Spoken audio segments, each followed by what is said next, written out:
is. This conference will now be recorded. Oh, okay. So one thing that people realize is LabVIEW is pretty much used in a lot of electronics based industries. Okay, if you take any industry nowadays, it requires some sort of intelligence. Okay, intelligence means electronics is going to require. So in order to make this possible, then LabVIEW, even though it's a development environment, it needs to have some link with electronics, and that's where NI multisim comes into picture. So LabVIEW can be used to create this controller environment, controller design.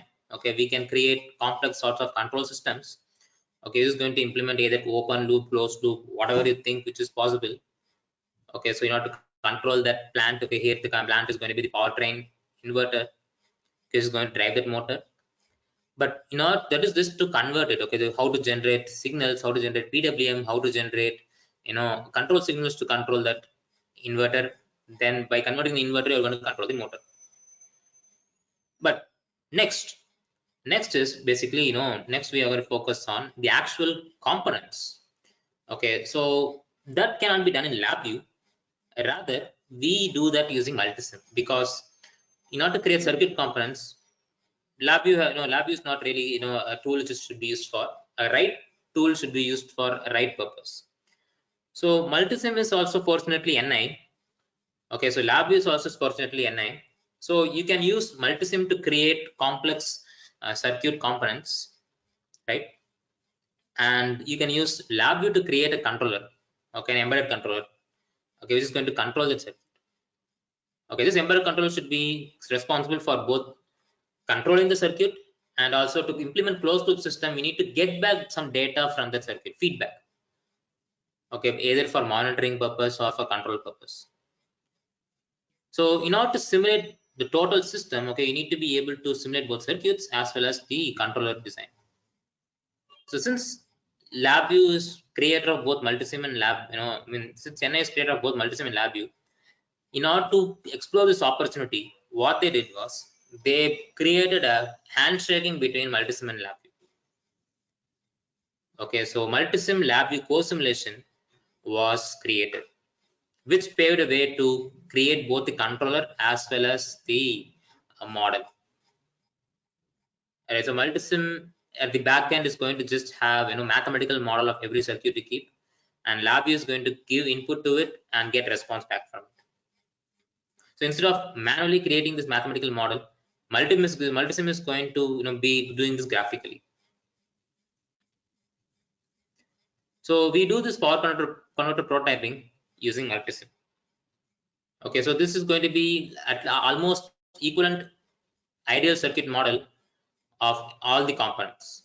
Okay, so multisim has a lot of components inside it. Most of the time, most of the components will be available in real world. Okay, so it's going to be almost very close to the operation of real world component. Okay, in my experience. And after you're done with the prototyping, the model creation, you can create the controller for it.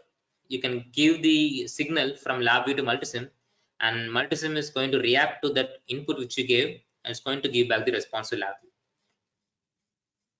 Okay, you can observe its characteristics in the LabVIEW. And let's say you have most confidence in your simulation model, it works for every test case you're defined. You're saying, okay, if I apply this much voltage, it should be rotating at this much speed.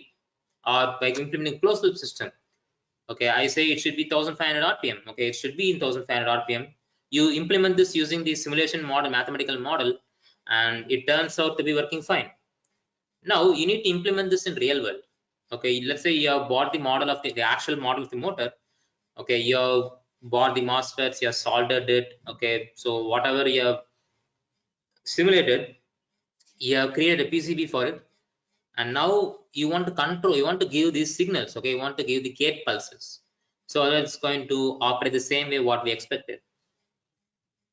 So now ideally people will do all the simulation in some other programming tool, then they will forget totally about actual implementation.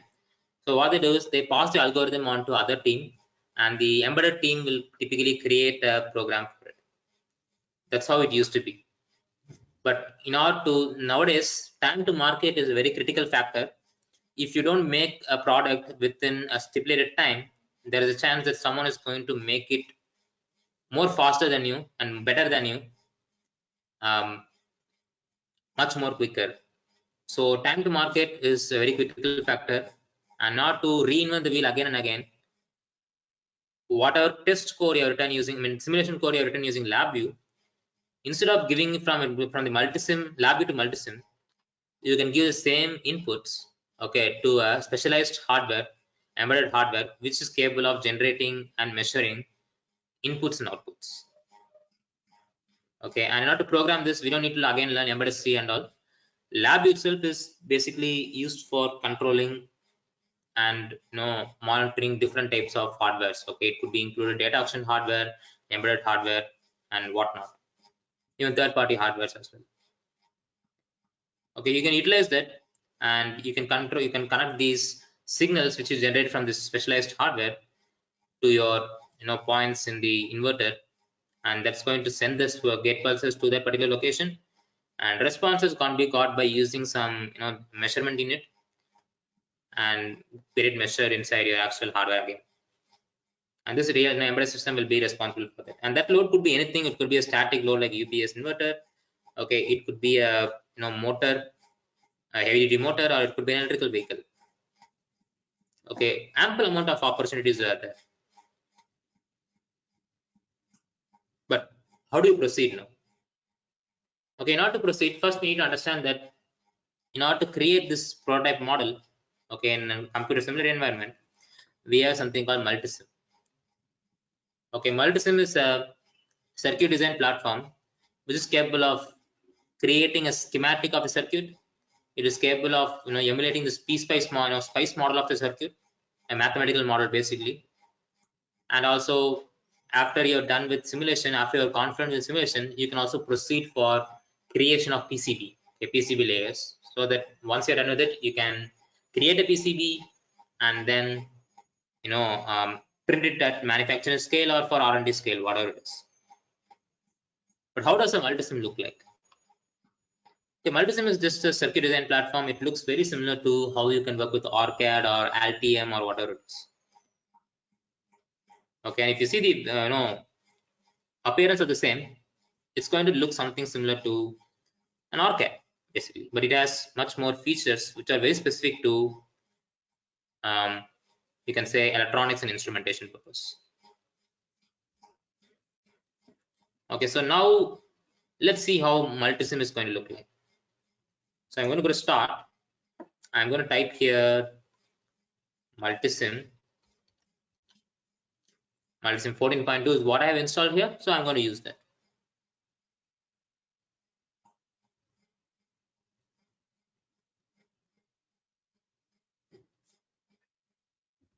So now people will be like, okay, so this tool, okay, it looks similar to OrCAD, and it has most of the features which are available in OrCAD also.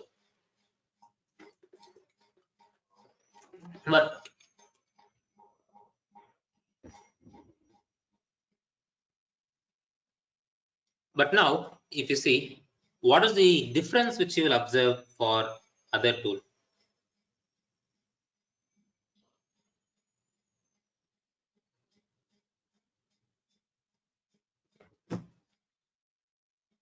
Difference is, although in lab, this multisim tool has a lot of features. If you see, we have, some of the instruments which are commonly used in the, electronic environment. So you can just drag and drop these things inside it, and just like how you would actually test the real, circuit in laboratory. Okay, you can make use of these instruments, okay, to quickly test your circuit out. Okay, like commonly used instruments like multimeter, function generator, watt meter, those things are going to be available. So this is one critical differentiator, one of the critical differentiator of multisim. Okay, which is common, not spotted in other circuit design tool. And the second thing is it is quickly integratable with a programming tool, programming language. So whatever automation you want to do, okay, the automation of the simulation you want to do, instead of doing it by using the other programming languages. Okay, so you can use LabVIEW software to emulate that. The reason why we go for LabVIEW is, I'm sure everyone must be knowing that LabVIEW is not a typical programming language, okay, where you would use text to code it. Okay, we'll see anyway. So since Multisim does not also have any programming languages here, okay, LabVIEW also in a way it's a graphical programming tool which does not have syntaxes. Okay, it's just a drag and drop tool just like Multisim, okay, to create your own programs. And now let's see how we can create a very small circuit for now. Okay, if you right click on your Multisim, okay, the tool, very important tool for Multisim LabVIEW, okay, when you come to NI based tools is mouse is going to be your favorite friend, because most of the time we'll just do left click and right click. Okay, we won't use much of keyboard, at least in the initial phase. And when you right click, and you can find a lot of components. So I use a very simple version of Multisim. So you can see that we have something like 53,000 components. Okay, as a matter of fact, it's like 54,000 components to be precise, I mean, to be rounding it off. Okay, 54,000 components is available. In professional versions of Multisim, okay, we do have like 4 lakh plus components. Apart from that, most of the manufacturers provide Multisim models of the components which they sell. So it's very easy for us to import it if required. So right now, let's say I just want to have a simple power supply. So I can just click here and I can find that there's a source available. And here I do have a power source. Okay, very crucial factor. Okay, I have this DC power. And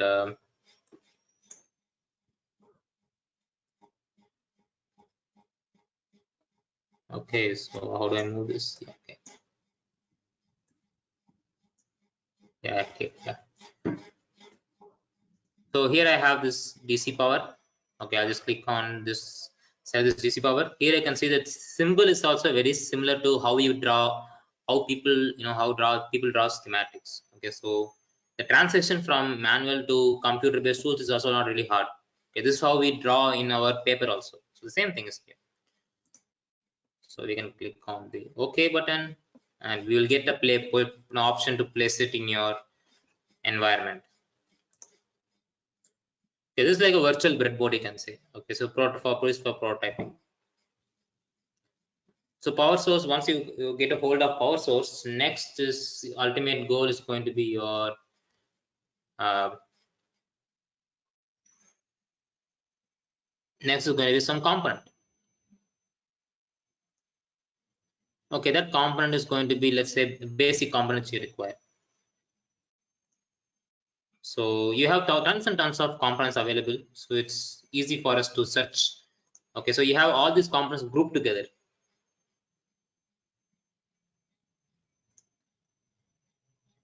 So I have this stuff, then I give OK. And one more last thing which we need to include is, okay, although we have completed the core circuit, okay, let's say for example, okay, ultimately in order to close the loop, okay, we need to include a ground. The ground kind of acts like this. Is everything is a mathematical model here, and every mathematical model, it requires a reference. Okay, so with respect to what do we need to calculate, so that is going to be given by your ground. Yeah, so that is defined here. Okay, once you've created a circuit, you can just click on the run button and it's going to run. You can see that the program is, the circuit simulation is running. Okay, you're saying this what type of circuit is also simulating, and you can see that we don't see any output as of now. Okay, now to quickly see the output, there are plenty of tools available in the Multisim. Okay, like there is a current probe available. Let's say you want to check how much current is flowing through the circuit quickly, you can make use of these tools called as probes. So ultimately, there are a lot of tools available internally inside the Multisim, okay, in order to make the measurements simpler. And if you're not going to use these tools, okay, you can make use of traditional tools which you use in laboratory, like let's say multimeter. Okay, let's say you want to measure voltage across this portion. You can pick and place a multimeter, and you can connect the multimeter across this resistor if you want to measure how much it is going to be. In this case, it's just going to show you the input voltage what we give. So once you connect the multimeter, if you want to look at the output, you have to double click on the multimeter. You can see its front panel. Okay, multimeter will have its display and interactive unit, right? So that's going to be called as front panel. Okay, you can set up the multimeter to do what is necessary for us to do. So you can run this and you can see here how it works. So here you're applying 12 volts. So the same 12 volts is what we see here.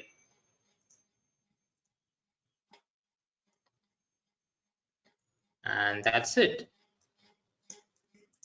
Okay, so this is about the basics of multisim. Okay, we still have a lot of things to just implement.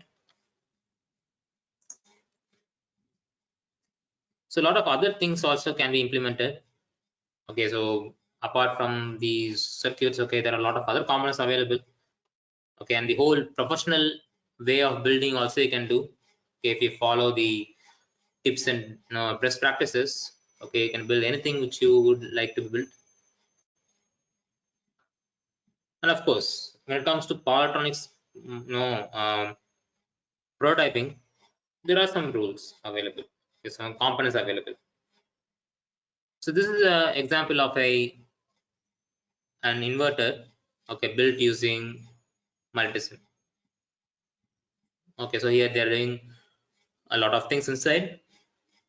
Okay, load is available here, and load is available here. This is an induction motor. Okay, here they have an inverter.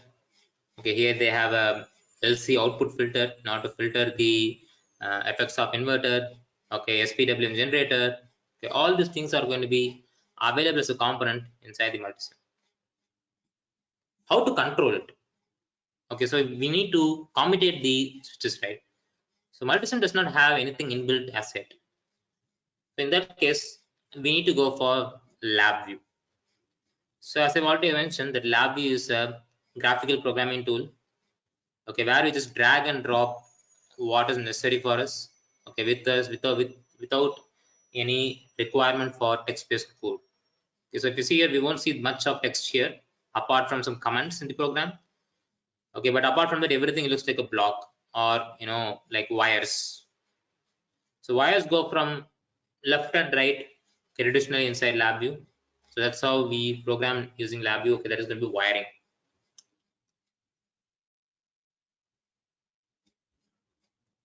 So right now we're just going to start building a very small circuit instead of a large one. Okay, because large one building is going to take a lot of time. Okay, it requires a lot of inputs and outputs. So in order to experience the effort, let us build a very small circuit that is going to be a single phase inverter. And we're going to discuss about what are the control strategies which can be implemented using LabVIEW, right? So in order to create a model of this, okay, we typically require a multisim, okay, to create a mathematical model for this. Then to control that, we of course require LabVIEW.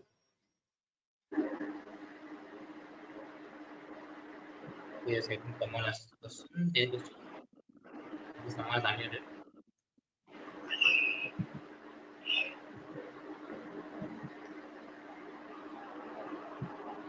I'm not sure how to look at comments.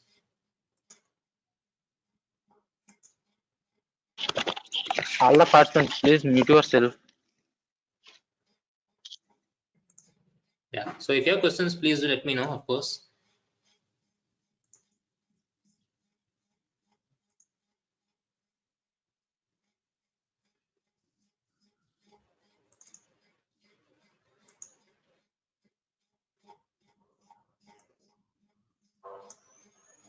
Oh, Multisim and LabVIEW software free or paid one? LabVIEW, we do have free version available, Multisim also, but for only for trial period we do have. So it is going to be for 45 days. It's going to be available as a free object where you can test out all the features. Okay, but after that you may need to talk with the sales representative for your pricing.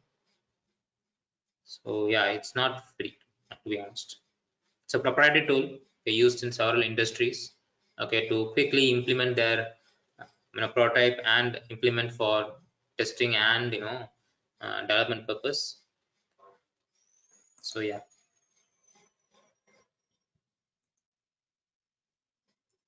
So how to build a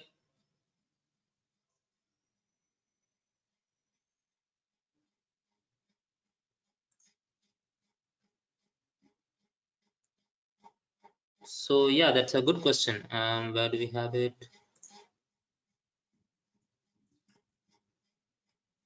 Yeah, to be honest, MATLAB does they speak with Arduino. To be honest, and LabVIEW also has ways to speak with Arduino, but nobody actually uses Arduino to, I mean, to prototype. Yes, in smaller scale they do use, but in typical environment where in automotive industry, okay, where things could go heavily wrong and timing is a very critical aspect. Okay, in control loops of microseconds or nanoseconds. Okay, so in that case, we need to have something which is capable of generating that much signals with that much accuracy. So in that case, people has to go for probably a real-time system or FPGA based systems. So in that case, we need to go for something which is capable of controlling that. So Arduino has typically, I think it has 16 megahertz of clock. Okay, it can go above some microseconds at most, okay, tens of microseconds, but in chemical industry we require control loops of 200 megahertz. So in that case we require more control speeds. So that is really required in automotive, aerospace and semiconductors.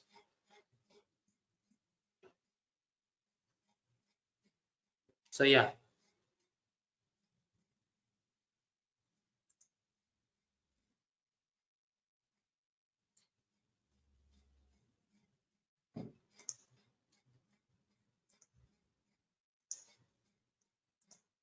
so let us quickly create a circuit, then we'll see how we can control the same circuit for simulation wise using LabVIEW.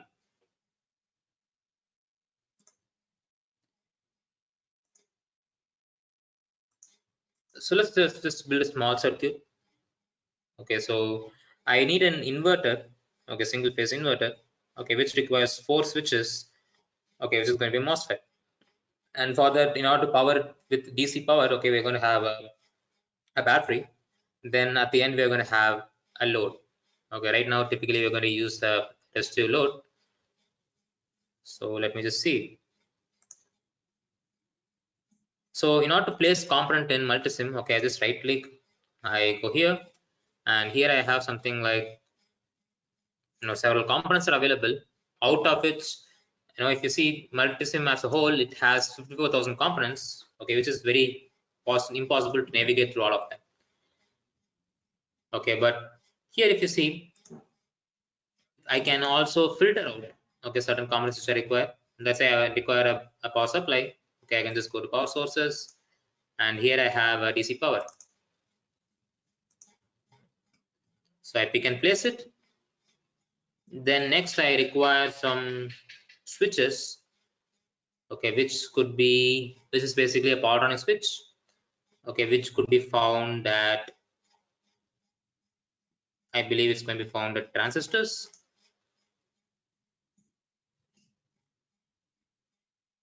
And here we do have something like,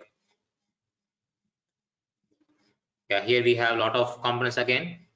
Okay, as a matter of fact, we have 7,517 components, okay, out of which it's impossible to filter out what we actually need. So in this case, if you're not able to find the component, we can, if you have already fixed based on the electronic specifications, if you have fixed whatever MOSFET you're going to use, okay, you can typically search for that part number. Okay, right now, let's say for this simple prototyping, I'm going to use a MOSFET model of IRF3205.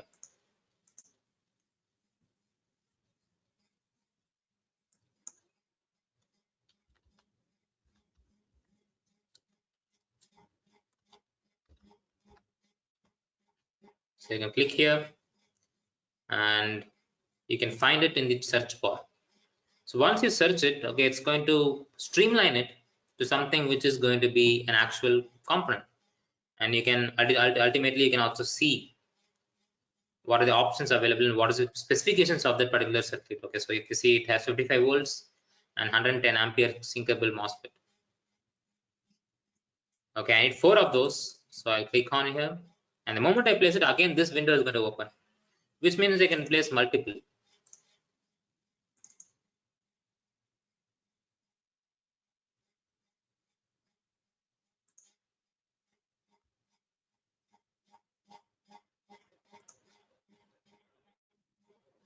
And of course, in order to complete the circuit, I require a ground.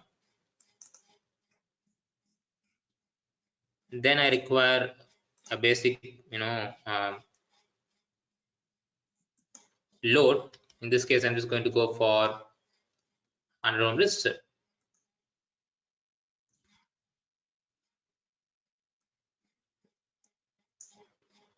So now that we have got the multisim,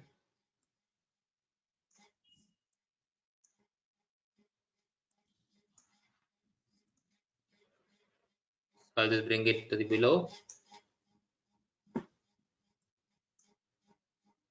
So I just need to build the circuit now.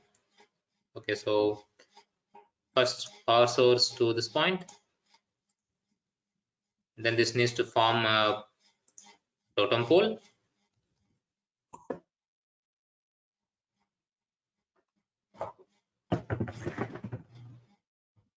Give me a moment.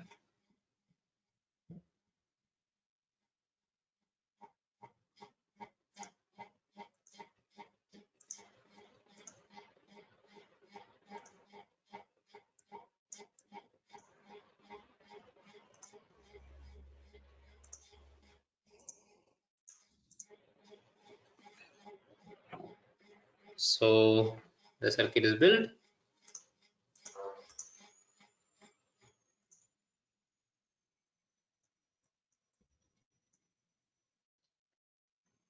And at last, the load, of course. So load is going to be connected at the middle point of the pillars.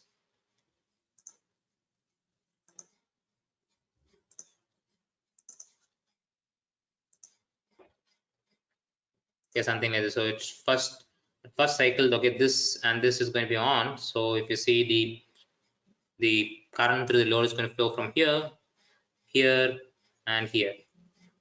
Okay, and second is going to be flowing from this, and this is going to be switched on. Okay, the alternative switches will be on, so it will flow from here, this, and discharge through here. So DC is going to be ultimately going to be converted to AC. But of course, there are plenty of strategies for that. Different types of signals could be generated.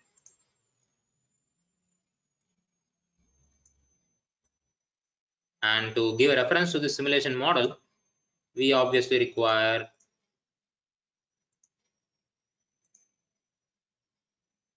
a reference. Now that our model is done, okay, simulation, that is your circuit model is done. Now we need to give a commutation switching, a switching sequence. So typically the switching sequence, okay, will not be generated in multisim. Okay, of course we can create some sort of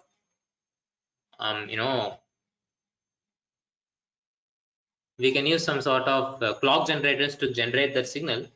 Okay, but ideally we need to make use of some sort of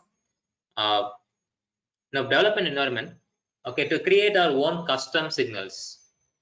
Okay, so that development system, okay, could be anything, but ideally, since multisim is NI, okay, and in order to give a common ecosystem for everything, okay, from simulation to hardware, LabVIEW simulation or core simulation was preferred. Okay, so using LabVIEW, we'll send signal from the command signal from LabVIEW to multisim. Okay, we'll say which two systems are switched on. That's going to LabVIEW is going to switch these two switches on. And again, after switching it on, we can measure the resistance voltage across the load as well. Then again, next iteration, it will switch on the other two switches and again get back the responses. So similarly, it can, control the way how your inverter is going to operate. But in order for it to do that, first these two needs to communicate with each other. Okay, and in order to have for that to happen, we need to place something called as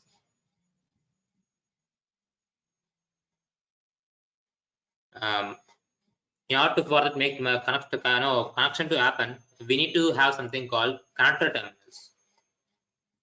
Okay, so in order for both of them to communicate, we need to place something called place connectors lab eco simulation terminals, and we use something called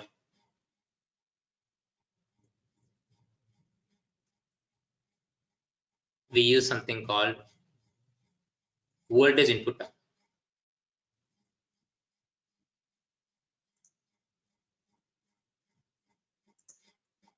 So this is going to be helping us to communicate LabVIEW and multisim together.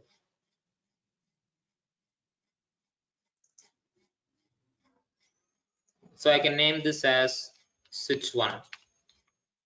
So LabVIEW is going to give the signal from multisim to LabVIEW. LabVIEW to multisim. Similarly, I can have for all three nodes.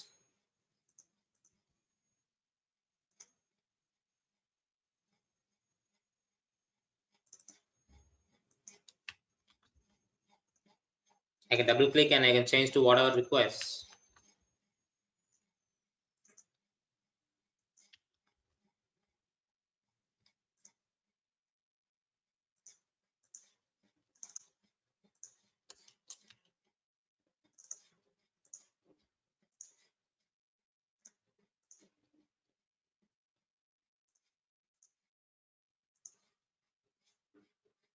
And the response, okay, is basically how much voltage or what voltage flows through this resistor or current. Okay, typically voltage you can measure, okay, because inverter is basically going to generate that voltage and current, basically power. Okay, we just need to look at the characteristics of the waveform generated by the inverter. Okay, so here input is coming from LabVIEW inside the multisim, but we need to get some feedback to your circuit, to your control system. So for that, we need to again go to the same control simulation terminal, but rather we go for voltage output terminal. So you can notice that here the voltage comes inside. Okay, and at this point, okay, you can see the voltage goes outside.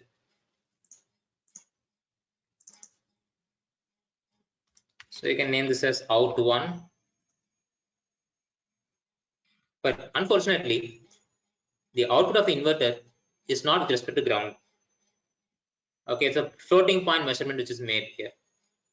I need to have a potential difference across the load now to see how exactly this works.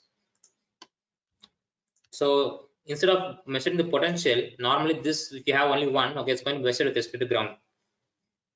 Okay, that's why we make use of this ground.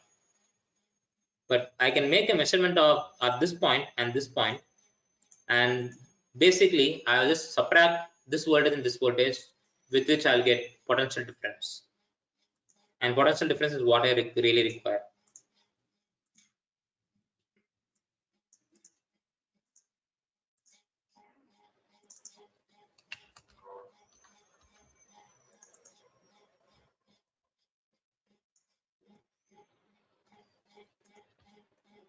So this, I'll just save it.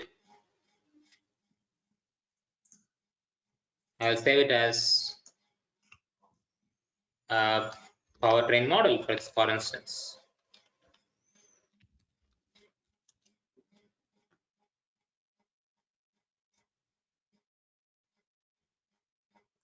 Right? Now that your inverter model is done, how we can create a effective controller for this? Okay, you can implement your own algorithm, prototype it. Okay, then how we can proceed? So once you are done with this powertrain model creation inside the multisim, you have to create a controller circuit. Okay, it's like you can say it's like ECU algorithm. So for that reason, typically people prefer LabVIEW.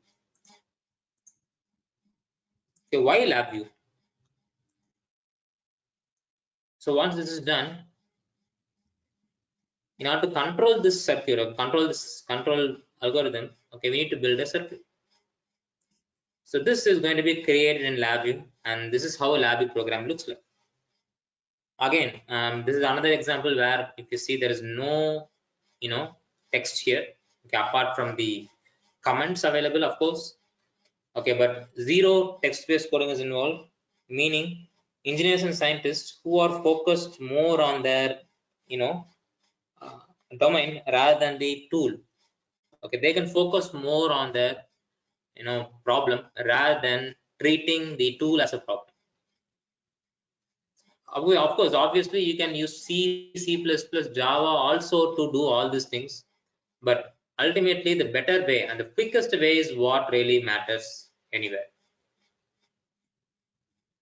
Okay, of course, for multiple verification, normally people will make use of multiple tools to check whether everything is giving the same data. Okay, that is maybe for verification purpose, but ultimately in a production environment, instead not to not recommend not commit more time for one single product, people typically use one product line to quickly check and move on. And such for implemented for such thing, a lab is one of such tool. So how do you use lab to commute the inverters circuit? So for that, first we need to go inside lab.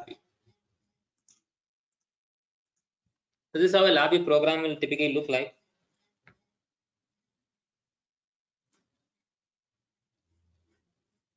Okay, and inside this we need to bring that multisim model inside whatever is saved, and I believe is saved in your desktop. So I have to bring multisim model inside LabVIEW. Okay, as per this PPT, okay, so that I can draw my logic. Okay, I can create a meaningful data.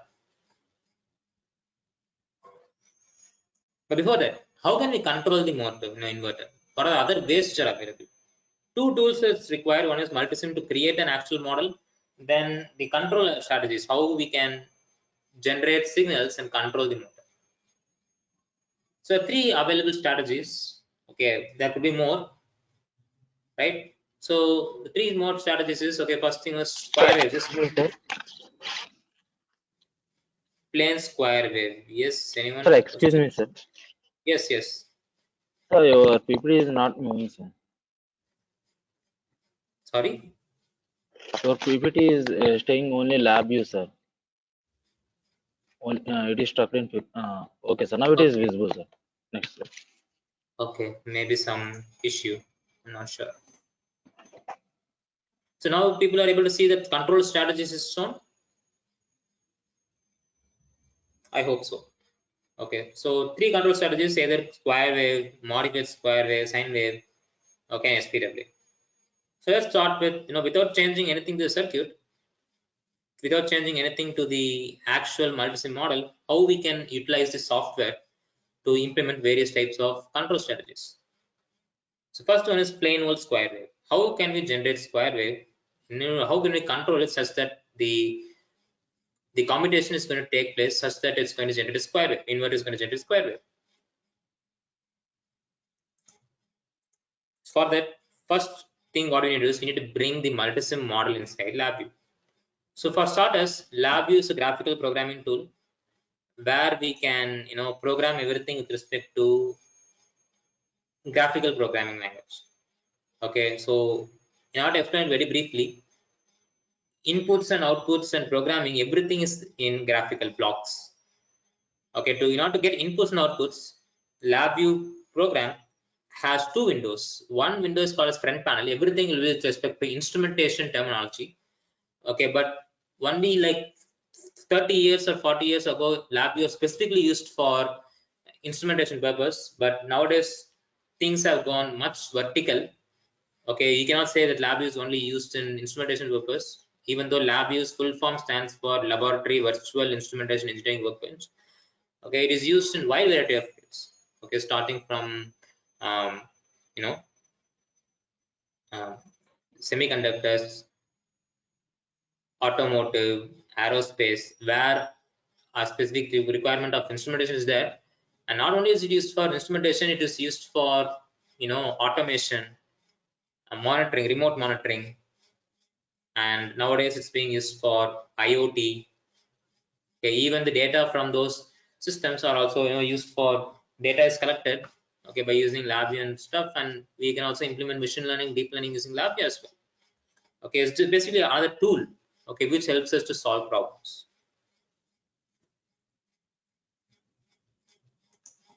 So now how to solve our problem of creating a controller for this circuit. So to do that, we need to implement a controller simulation model of a controller. Okay, for that we need to have a toolkit called as controller simulation. Okay, which will be which can be installed additionally in LabVIEW. So we can go to controller simulation. Here we have a simulation toolkit. Okay, if you see this controller simulation, it has other tools as well. Like you can implement a PID, software PID using this LabVIEW also. Okay, now we need to bring multisim inside.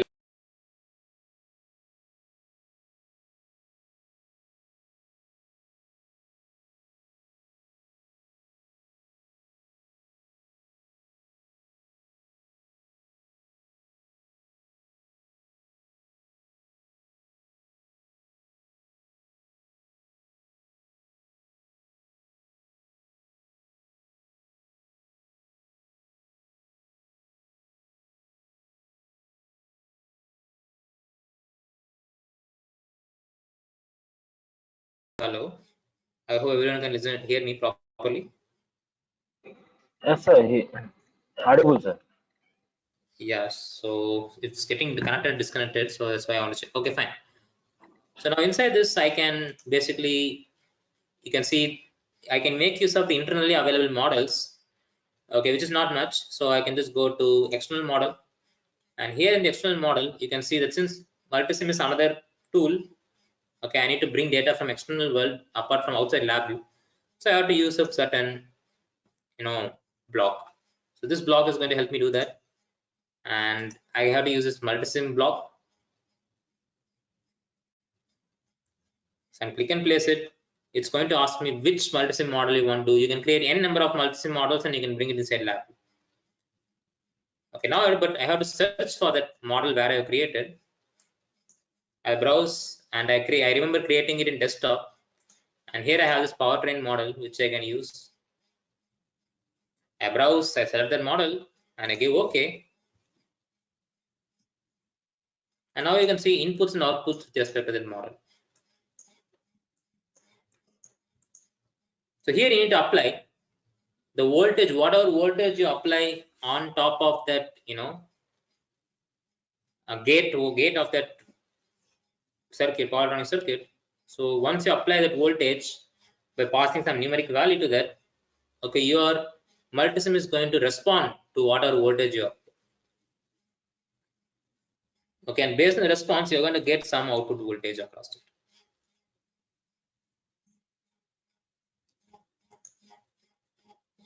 Okay, so now we do have it here,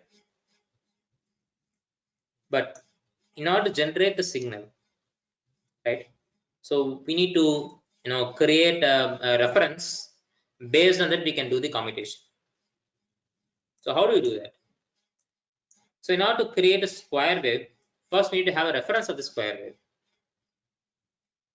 So creation of that typically requires us to create a mathematical model of it, but not so using LabVIEW, because LabVIEW has a lot of internal features inside it.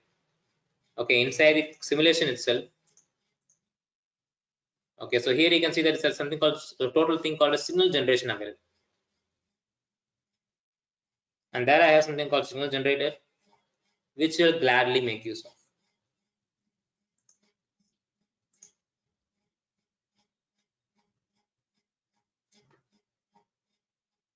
So signal generator, I can double click. By default, it will just generate a sine wave, but I can configure to generate a square wave, because right now I just need a square wave which can generate a square wave as a commutation. So I need to generate something similar to characteristics of like this. Okay, it is we have both positive and negative, but we have to commutate in such a way. We need to apply some voltage in such a way that commutation of different types of switches. Okay, like two pairs of switches which will be switching on. Okay, that should be switching on when the reference is positive. Okay, and the other pair of switches should be switched on when the reference is negative. Okay, so based on the reference input and output, we are going to commutate these switches, and based on it, we'll apply, accept some responses. Okay, so I'm going to set square wave. Amplitude, I'm just going to have it as 1. Okay, not a problem. Offset, I'm not going to change anything. But frequency, I can give any frequency here. But what I'm going to do is I'm going to, instead of giving it here, I'm going to make it as a terminal.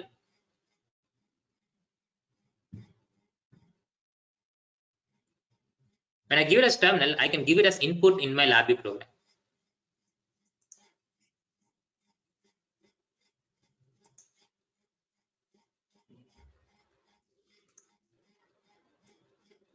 So now you can see that I have an input of frequency, which can be given as input from LabVIEW, such that that particular frequency is going to be generated. Okay, so if you see here, this is a number, frequency is going to be number. In order to give a number as input, you can right click on the front panel. Front panel is where we'll have inputs and outputs. In LabVIEW, we call it as controls indicators. Okay, you can see there's something called numeric. I can use numeric control to give a numeric frequency input. Or also additionally, I can also use a knob. Since lab is graphical, it's better if we can emulate a real world instrument.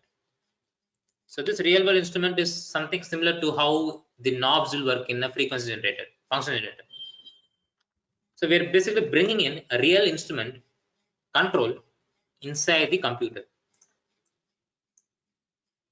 You can also additionally set the maximum value and minimum value. So you can have variation. That input can be given to the frequency input here. So you can see that the arrow mark goes inside this code. It's generating whatever is required for us. And now we need to take care of commutation. So basically this is going to generate a waveform of square wave, which is going to have both positive and negative elements. So based on whether it's a positive or negative, we need to switch on or switch off alternating switches. Now I'm not sure what kind of switches should be switched on. Okay, so I'll just refer the code again, refer the circuit again. I'll right click on this model. I have something called open design in multisim.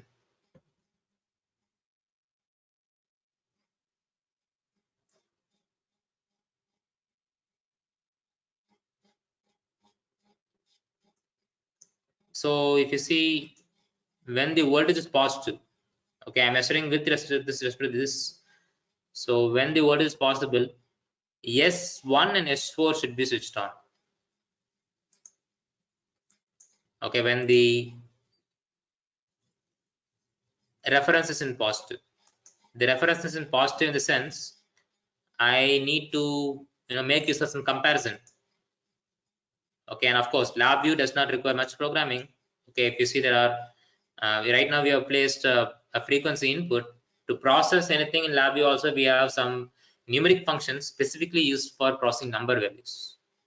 So you can see that numeric data functions will be having like add, subtract, multiply, division, and typically this requires us to create a syntax for all these things. But LabVIEW on the other hand, it makes our job much easier. Okay, you don't have to remember anything. It has most of the common things which needs to be done. And similarly, if you want to control, okay, you want to check whether the value is greater than certain value.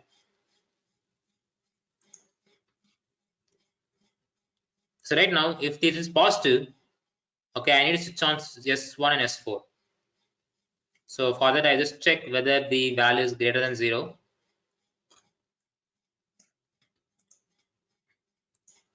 So when this value is greater than 0,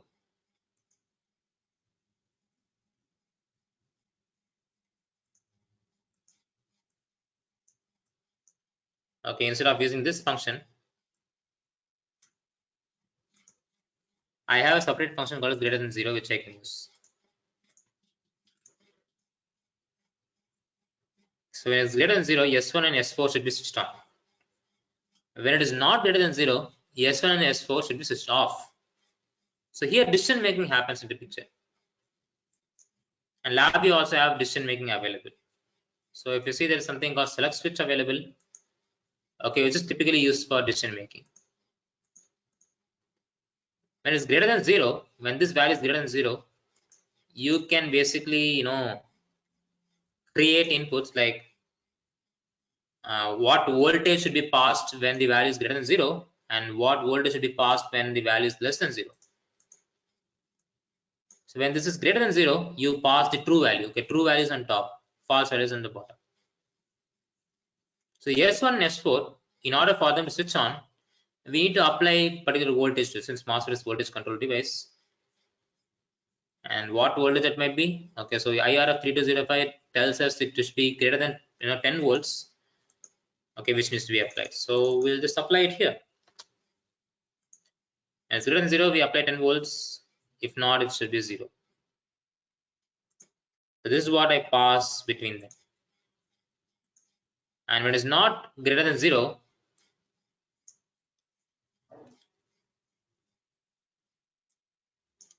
it will be passing 0, which means it will switch off.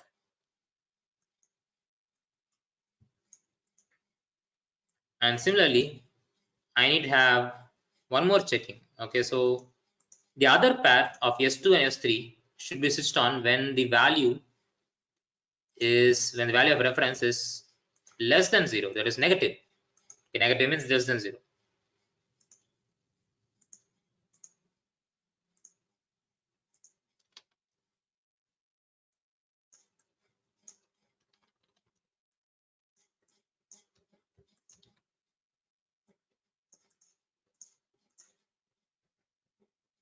So I can just copy and paste this part of code, and I can say when this is less than 0, please switch on 2 and 3.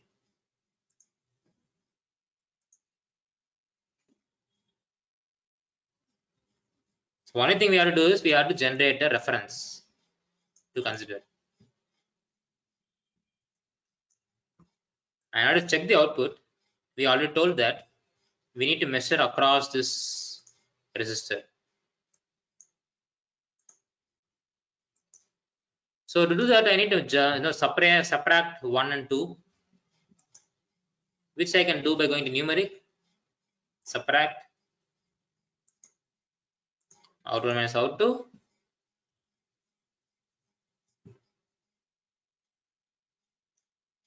and this is going to be the output.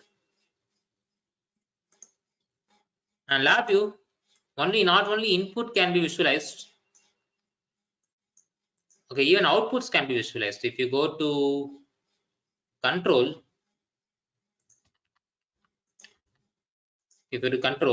and simulation,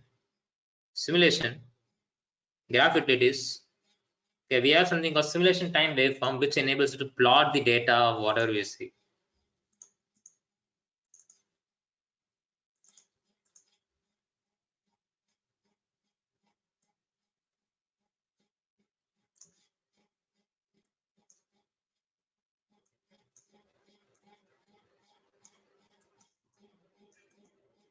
So something like this. So the coding part is done almost. One thing is we need to do configuration. Okay, the control and simulation loop has its own rules and regulations which needs to be followed. Okay, if we double click on the control and simulation tool input, you can see how it asks the time domain information of the simulation, how fast I should do, what is the time duration of individual iteration. Okay, so typically in a simulation environment, these things are very important. So we need to check it out. Okay, so it says simulation time is going to be only 10 seconds, so 0 to 110. Now I need to have a control over it. Okay, I should be able to run it as much as I require. When I say stop, it should stop. So instead of having a 10, let me just change it to INF.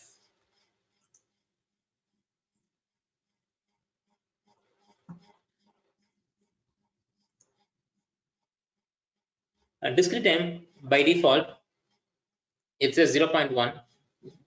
Okay, but what I'm going to do is I'm just going to change it to 1 e power 6. So you can change all that by right clicking on this terminal. I can select input and I can say discrete time.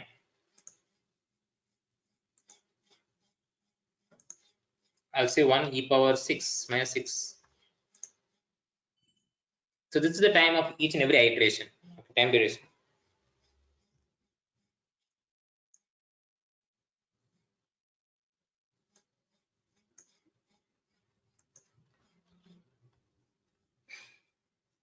So let me save it.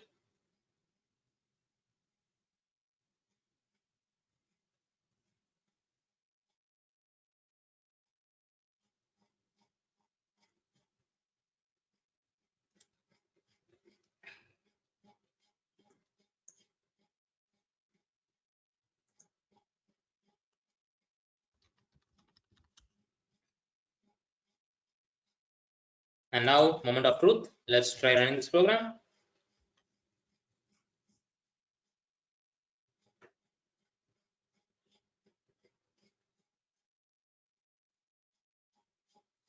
So it's generating something. Let me just right click here and just auto scale it. And you can see that it's generating some waveform. Okay, if I increase its frequency, you can see that here also it's increased, changing.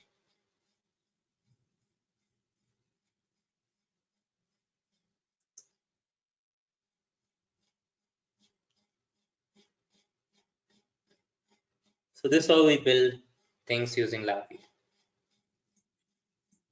So the reason why we come here to LabVIEW is now, let's say right now we are using multisim model. Okay, we can remove this multisim model and we can give this data, particular data, inside a hardware. Okay, LabVIEW is capable of calling several hardwares. Okay, if you see LabVIEW has several drivers available. Okay, if you go to measurement IO, it has a lot of power supply driver. Okay, which can control that power supply hardware with this software. Okay, LabVIEW alone is not really very helpful for any industry. LabVIEW plus a source of a particular hardware, instrumentation hardware. Okay, I'm saying this as instrumentation hardware because oscilloscope, concentrator, power supply, or anything you can say. Okay, but it's very specific to hardware. Reason is not only NI hardware is focused here. Okay, you can use Tektronix hardware, Keysight, Keyfleet, generic instrument manufacturers. Okay, with LabVIEW, because LabVIEW provides, okay, if you find a instrumentation, computer-based instrumentation hardware, there's a very high chance that people would have drivers for it. Okay, an embedded system. Okay, it might have a driver with it. Okay, so that's how LabVIEW is being used. So right now, if you see, we are able to just create a square wave. What are other things which we can do? So without changing the software much, without changing the hardware much, okay, we can also build a modified sine wave. Okay, again, it's just an algorithm. Okay, where you just need to add two sine waves which are 90-degree out of phase.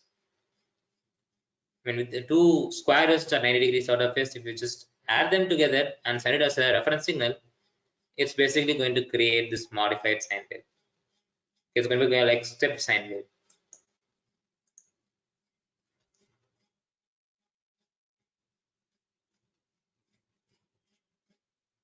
The combination part will be left alone. The only thing what I need to do is I need to have a copy, one more copy of the signal generator. I'm not going to change anything. The only thing I need to change is phase. I change it to 90.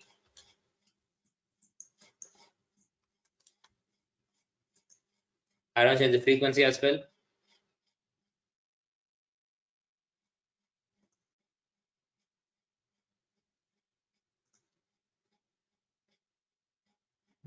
And I go okay.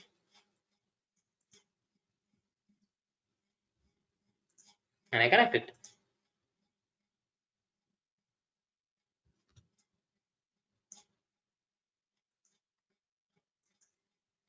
Now you just need to add both of them together.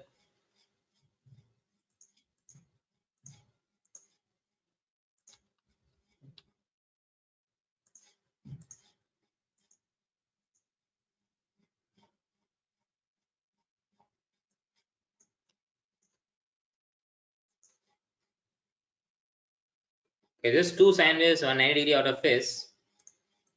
Okay, if you run this program now,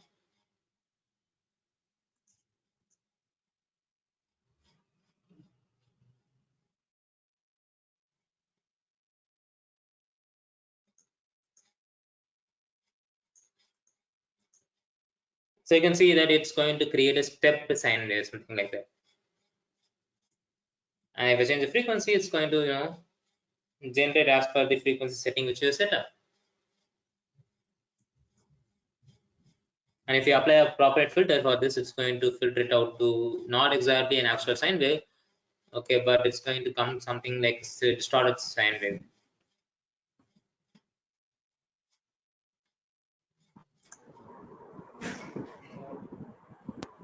So this is how you can both control first prototype, then control the prototype using this ecosystem.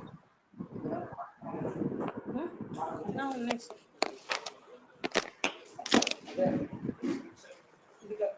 And if you're not specifically focused on modified sine wave, okay, you can also potentially replace that with PWMS. Okay, with small changes in the code, replace the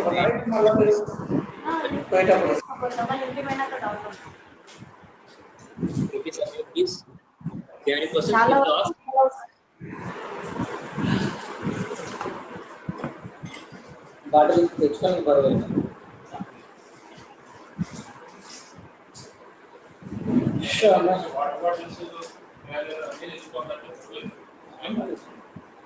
Someone is.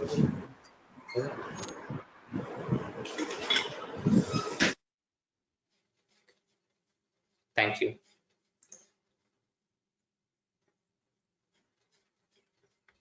So SPWM also can be easily generated, okay, with additional changes in the software.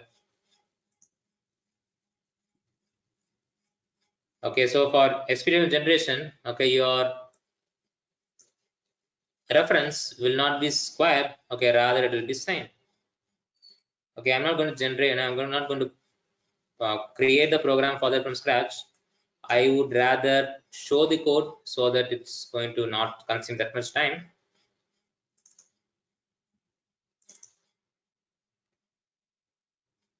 So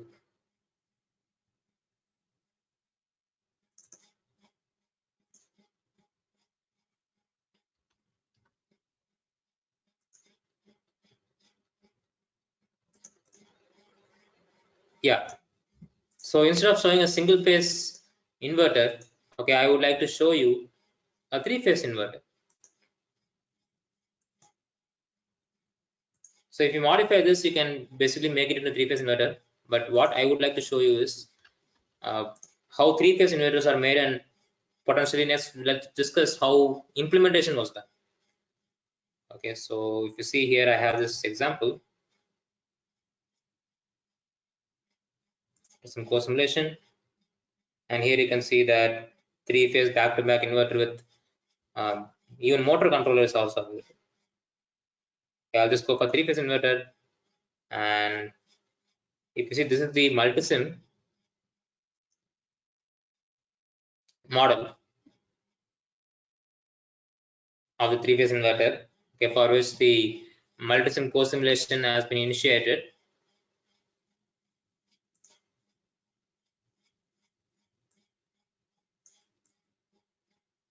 Okay, a lot of components is there, of course. Then to control the circuit, okay, they have a lab code.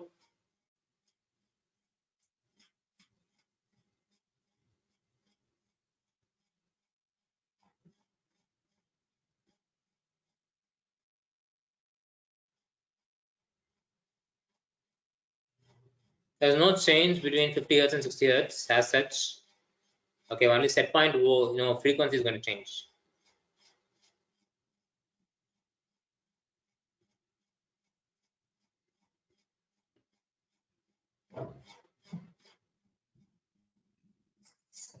So since this is used in real world implementation, okay, so they had built the actual hardware. Okay, they also made measurements of that hardware from that hardware, and they're comparing the measurement with a co-simulation data which is going to be generated. Okay, so if you see that there's a co-simulated measure, co-simulated measure, co-simulated measure. Every parameter is both measure and right now it's going to be simulated as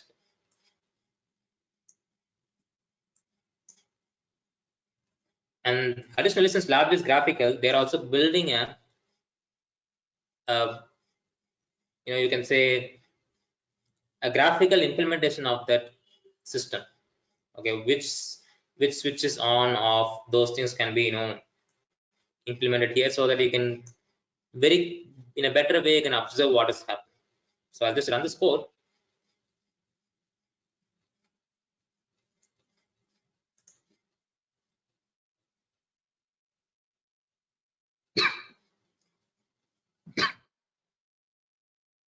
So you can check it here.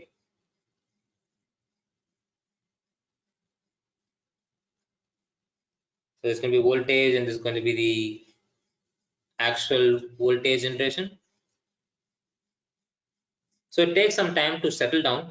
Not immediately will we be able to see the actual sine wave. Okay, it takes some few cycles to generate.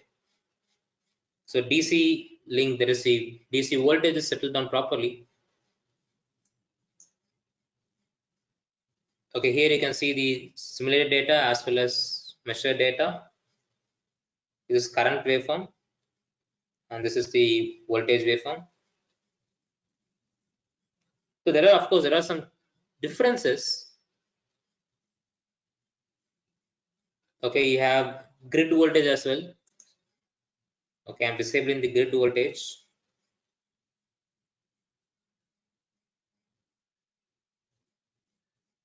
So not a lot of difference, but there is a slight difference in the waveform. Okay, phase differences, but still we do get the appropriate waveform from the simulated as well as measured.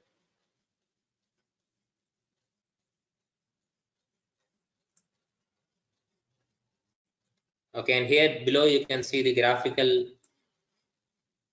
how that actually works. The graphical implementation is available here.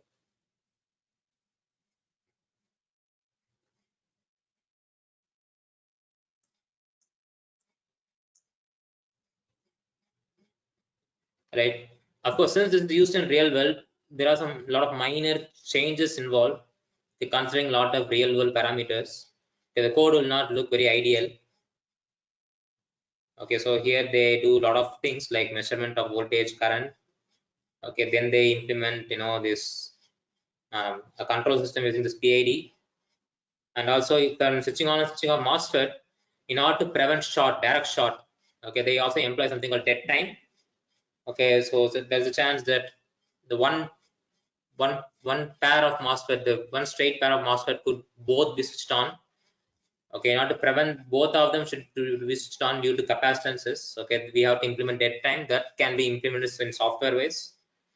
Okay, and they have methods to do that.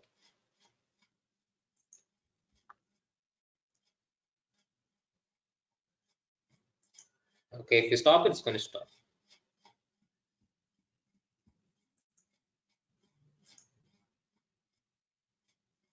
And once multisim co-simulation is done, okay, if you're confident that this is working fine, then you can replace the multisim co-simulation, with an appropriate hardware which is capable of interacting with LabVIEW, as well as programmable by using LabVIEW, as well as interact with the real world.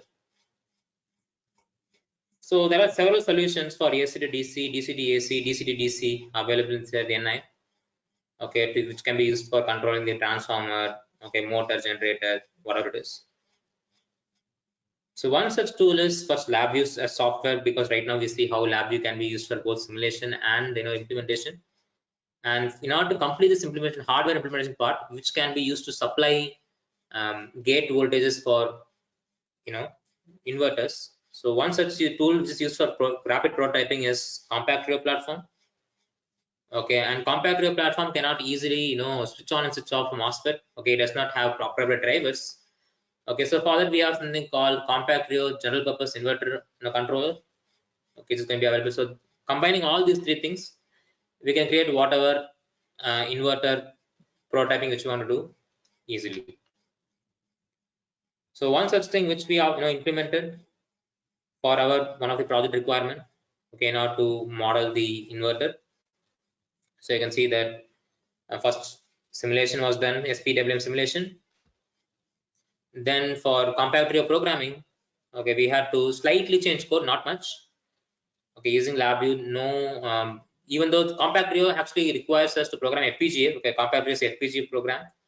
Okay, and to program FPGA, people think that we need to know VHDL, and with LabVIEW that is not required because LabVIEW can program FPGA directly. And by using this LabVIEW, we are programming FPGA to generate PWMs for your controlling your inverter. And we are also able to make measurements as well. If we can both measure and control, we can implement a closed loop, and that's what we have done here. And there are plenty of usage right now. This could be employed for prototyping electrical for our hybrid vehicle, electrical vehicle based powertrain models inside. Okay, this could be a three-phase motor. This could be three-phase inverter used to control a three-phase motor or whatever it feels, right? And apart from that, we also have other important places where it could find out application.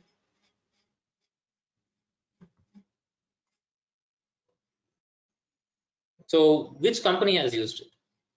So by combining this inverter technology, simulation technology, and LabVIEW, okay, this company called Subaru, okay, it's a Korean company, okay, who is focused on hybrid vehicle development. Okay, by using this platform, they were able to do the simulation as well as implementation and testing at 1/20th of manual implementation. Okay, so instead of doing all these things manually or even by using other tools, okay, which again supports manual, by using this automated approach, they were able to generate, reduce 1/20th of time. And for that, they used LabVIEW, some hardwares which is specifically used for controlling or generating very high speed signals. Okay, they first define the strategy, then they were able to first simulate it. Okay, the two types of simulation is that right now we have seen software simulation. Okay, so when we want to look at accuracy and high speed simulation, computer is not very fast simulation. Okay, people go for hardware in loop. Okay, that hardware in loop also can be implemented by using LabVIEW. By implementing the model of the vehicle inside a hardware, it's going to act as though it's a hardware. So that level of simulation can be done by using LabVIEW and its hardware environment. And we can test whatever it needs to be tested. Basically, an algorithm which is going to go inside the ECU first can be tested, then we can create an embedded system which is going to be acting like an ECU. So by doing this, they were able to reduce time to market by 1/20th of the time.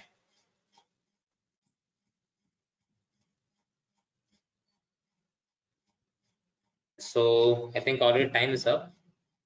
So right now, if you have any questions, please feel free to call me. Ask right now.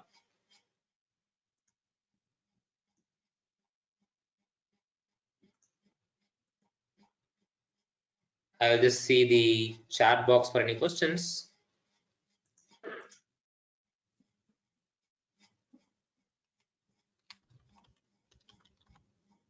Dear participants, if you have any queries, you can post it in chat box.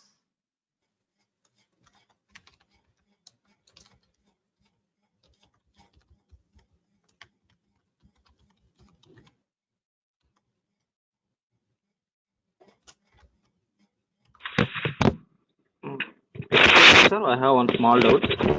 Yes, sir. Please. Sir, we generate the signals with the help of LabVIEW. Without LabVIEW, only multisim, it is possible or not, sir? Yes, we can, however, generate. Okay, but the coordinated efforts will not be available inside multisim. Like, let's say if you want to exactly at the same time, you want to generate sequence of control. Okay, so like one should be 0° phase shift, and other one should be 1 to 2 degree phase shift, and all these things should be synchronized. So same type of source should be used. So if you want to do that, if you use multisim, okay, multisim will have a very generic pulse generation. Okay, it will not have any synchronization efforts, so it will not be very effective. So rather, most of the time we'll reuse this sequence. So instead of doing this in multisim, okay, you can do it in LabVIEW, so that right now we will use to control the multisim circuit, but later point we will, if we have a hardware, we will generate this pulses through the hardware by using LabVIEW, and we'll control an actual hardware, actual inverter circuit, which is going to save a lot of time. Okay, sir. Thank you, sir.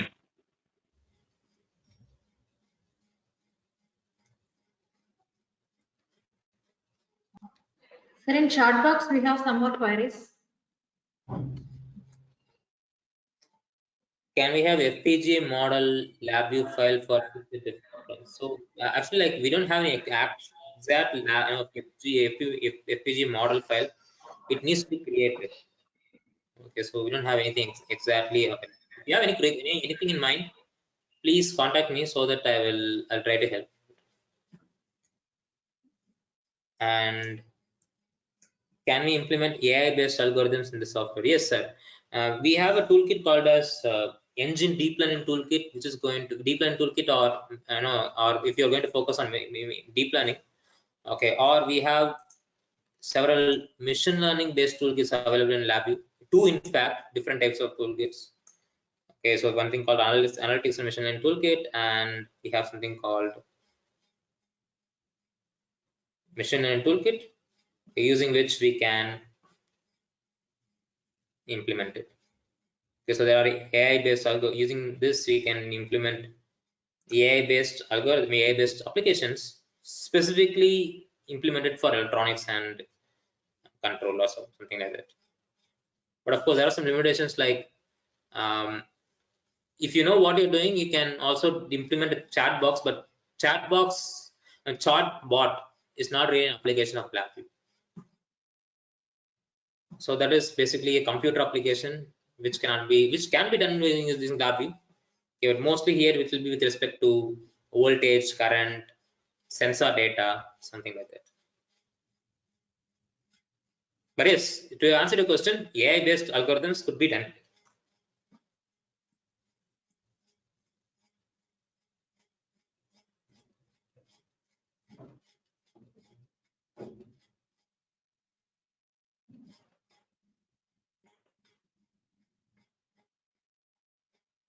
So yeah, I think I've asked a lot of questions. So if there are no more questions, Sir, can we have FPGA model view file for future reference? Another question. FPGA model of what, ma'am? Like FPGA is actually in programming only. It needs to be created, like we have the program. So right now we don't have any FPGA model here. So if you have something specific in mind, please do let me know.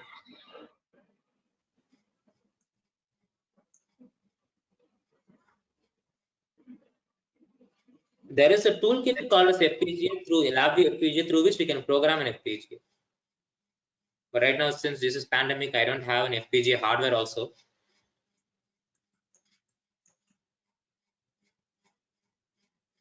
Yeah.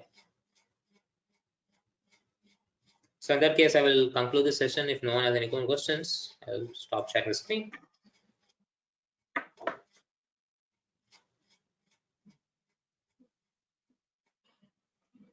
And that's Okay, it. sir. Thank you, sir. Again, we Yeah. will meet on tomorrow afternoon, sir. Yeah, tomorrow I have one more session, during which if anything is left out or if you have any more questions, you can just contact me. So thank you, everyone. We'll meet. Thank you, sir.